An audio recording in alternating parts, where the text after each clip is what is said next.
প্রডিউসারের নিজের মাকালফল ছেলেকে হিরো করার ইচ্ছা হয়েছে এবং হিরো করতে গিয়ে প্রডিউসার চিন্তা করলো যে সবচেয়ে আবেগী গল্পটাকে আমি সিলেক্ট করি।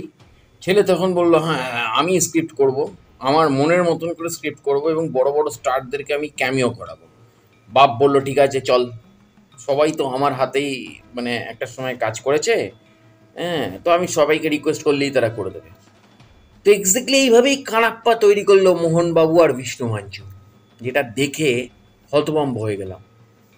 কি মানে ভেবেছিলাম আর কি বেরোলো, যদিও এতগুলো কাস্ট মানে যে ছবিতে মোহনলাল, আমাদের অক্ষয় কুমার এবং প্রভাস রয়েছে। প্রভাস ভারতবর্ষের এই মুহূর্তের অন্যতম বড় সুপারস্টার। কারণ প্রভাসের ফ্যান ফলোয়িং এবং প্রভাসের স্টারডাম কোথাও ইদানিং এসআরকে চ্যালেঞ্জ করে দিচ্ছে এবং প্রভাস যেন কোথাও অনেক ঊর্ধ্বে চলে যাচ্ছে ধীরে ধীরে। এবং থালাপতি বিজয় যখনই মানে ফিল্ম ইন্ডাস্ট্রি থেকে বেরিয়ে চলে যাবে, থালাপতি বিজয়ের যে পুরো ফ্যান গ্রুপটা, এই ফ্যান গ্রুপটা কিন্তু কনভার্ট হবে প্রভাসের দিকেও, কারণ তাদের ম্যাক্সিমাম ফ্যান বেস কিন্তু প্রভাসের সাথে কানেক্টেড।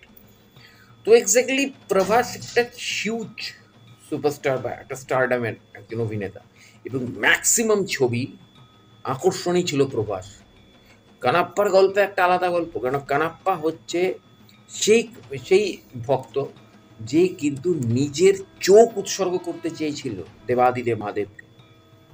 এবং দেবাদিদেব যেটা আমরা আমাদের আমাদের যেটা মানে অকাল বোধনে আমরা পড়ে এসেছি যে রাম রাম মানে শ্রীরাম তিনি কিন্তু যখন অষ্টপদ্ম দেওয়া হচ্ছে, এই ১০৮টা পদ্ম দেওয়া হচ্ছে, একটা পদ্ম কম পড়েছিল মা দুর্গার পায়ে দেওয়ার জন্য, তখন তিনি কিন্তু তার একটি চোখকে উপড়ে দিতে চেয়েছিলেন। তো এখানে কানাপ্পাও ঠিক তাই। কানাপ্পা বিষ্ণু মঞ্চু যে চরিত্রটা করছে, কানাপ্পা একটা মাইথোলজিক্যাল মানে হিস্ট্রি বলবো না, মাইথোলজিক্যাল একটা ফোকলোর বা বলতে পারেন যে একটা কি বলবো, একটা একটা কাহিনী আর কি ওখানকার। তো এক্স্যাক্টলি সে হচ্ছে ওখানে ওই চোখটাকে নিবেদন করে দেয় এবং নিবেদন করার পরও যখন দেবাদিদেব মহাদেব আসে না, তখন সে তার দ্বিতীয় চোখটা উপড়াতে যায়। তখন দেবাদিদেব মহাদেব সামনে আসে। তো এই যে গল্প, কানাপ্পার ছোট থেকে বড় হওয়া, তার শিকারি লাইফ থেকে তার উঠে এসে এস্টাবলিশড হওয়া, এইটুকুনি গল্পকে মাত্র ৮ ঘন্টার মধ্যে প্রেজেন্টেশন করা হয়েছে। আর বাদবাকি ২.৫ ঘন্টা মানে ৩ ঘন্টার ছবিতে ২.৫ ঘন্টা শুধুমাত্র একজন হিরো হওয়ার চেষ্টা করে গেল প্রডিউসারের ছেলে, তার নিজের লেখা স্ক্রিপ্ট, সেই স্ক্রিপ্ট নিয়ে হিরো হওয়ার চেষ্টা করে গেল। সারা ছবি জুড়ে একাধিক গান, ভলগার সিকোয়েন্স। দেখুন, বাহুবলী কিন্তু মানে কাল্পনিক ছবি ছিল। বাহুবলী না কোনো হিস্ট্রি ছিল, বাহুবলী না কোনো মাইথোলজিক্যাল স্টোরি ছিল, কারণ বাহুবলী ছিল এপিক সাগা। কিন্তু কোথাও বাহুবলীতে লেখা ছিল না ইটস আ হিস্ট্রি বা ইটস আ মাইথোলজিক্যাল প্লট।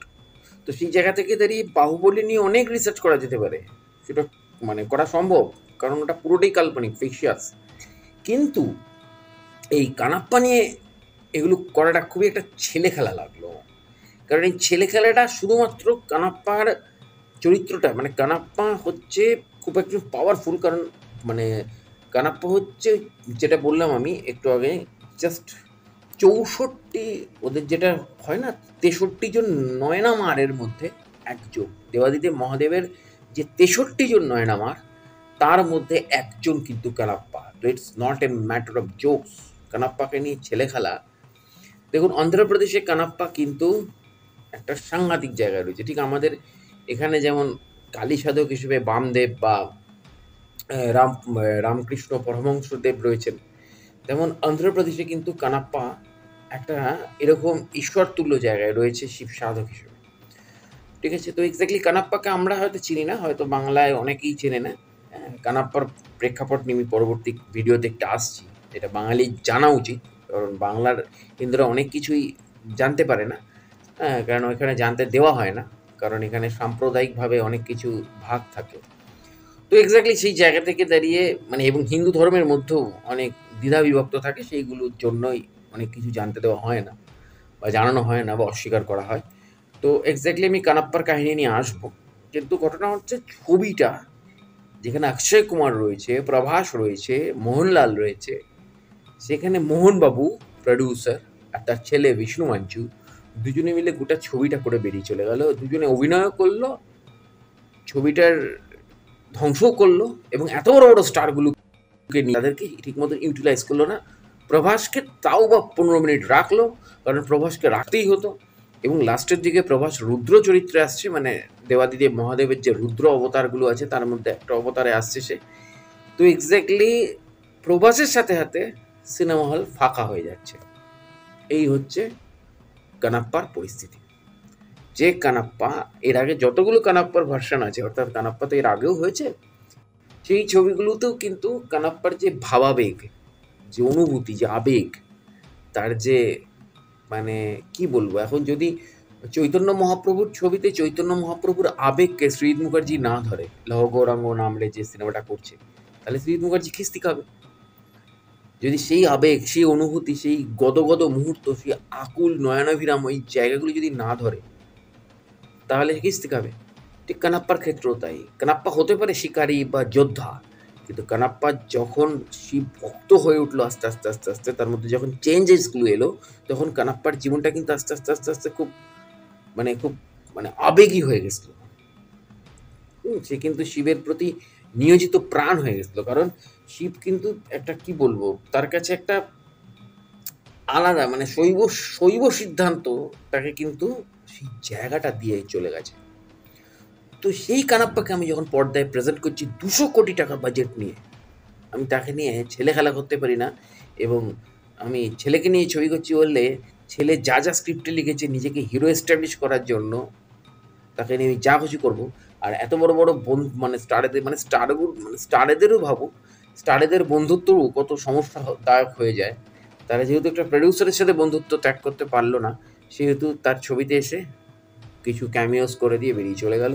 পয়সা নিয়েছে, কিন্তু সেরকমভাবে ইউটিলাইজ নিজেদের করতে পারেনি, কিন্তু কাজ করে বেরিয়ে চলে গেল। খুব খারাপ লাগে এগুলো। যাই হোক, হোয়াট এভার। কানাপ্পা যতটা এক্সপেক্ট করেছিলাম ততটা ভালো লাগলো না। আমি প্রথম থেকে কানাপ্পা নিয়ে সেরকম এক্সপেক্ট করিই নি, কিন্তু তবুও একটা এক্সপেক্ট করেছিলাম যে না, ঠিক আছে, চলো। মোহনবাবুর প্রোডাকশন হাউস, অক্ষয় কুমার, প্রভাস সবাই রয়েছে। মোহনবাবু ওদের একটা ভালো অভিনেতা। হ্যাঁ, ঠিক আছে, ছেলেকে লঞ্চ করছে Vishnu Manchu. Vishnu Manchu is a very good script writer, story script সে রাইট করেছে আগেও, কিন্তু এখানে হিরো হতে এসে যেরকম ঘেটে যাবে এটা আমি ভাবতে পারি।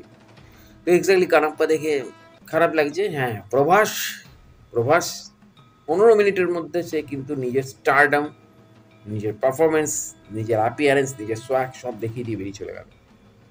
That's call professional superstar. এবং অক্ষয় কুমার তো রয়েইছে, এবং মোহনলালও রয়েছে। তো অবশ্যই দেখলে দেখুন, না দেখলে না দেখবেন, আপনার ইচ্ছা। তো অবশ্যই জুড়ে থাকুন আমার চ্যানেল এবং পেজের সাথে। দেখা হচ্ছে পরের ভিডিওতে। নমস্কার।